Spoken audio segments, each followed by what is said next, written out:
Nagbubuhat ng mikoshi sa Asakusa Shrine, nagdarasal para sa kaligtasan. Tuwing kalagitnaan ng Mayo, masayang pista sa Tokyo, Japan. Laging dinarayo ng maraming tao, pero hindi pa dumarating ang oras ng dasal ngayong taon. May balitang tataas ulit ang presyo ng tiket. Sitwasyon ng biyahe sa Northeast Asia, tulad ng biyahe papuntang Hokkaido, malaki ang taas ngayong summer. Dati mahigit 20,000 dolyar Taiwan lang ang tiket, ngayon mahigit 30,000 na, halos abot pa sa 4,000. Talagang ramdam ang taas presyo ng tiket. Patuloy ding pabago-bago ang presyo ng langis. Magkakaiba rin ang hakbang ng bawat airline. Tulad ng EVA Air ngayon, may balitang tataas ang presyo ng Northeast Asia routes at maaaring umabot hanggang 30,000 dolyar Taiwan ang tiket. Samantalang walang planong magtaas ang Starlux, ang China Airlines naman ay ayon sa ruta. Paunti-unting nagtataas ayon sa lugar at panahon.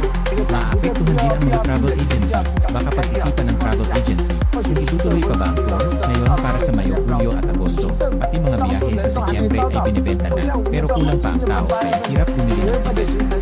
Sa Tokyo, karamihan ng gasto sa bakasyon, nasa 30,000 dolyar Taiwan, posibleng umabot sa 40,000. Dati ang EVA Air papuntang Tokyo sa Hulyo, nasa 22,000 dolyar Taiwan ang economy round trip. Posibleng maging 30 hanggang 40,000 kung business class at nadagdagan ng 30,000, baka mula 54,000 maging halos 70,000. Hindi posibleng tuloy-tuloy pang taasan ang fuel surcharge, pero tumataas pa rin ang gastos ng airline. Patuloy pa rin tumataas, kaya baka ilipat sa presyo ng tiket.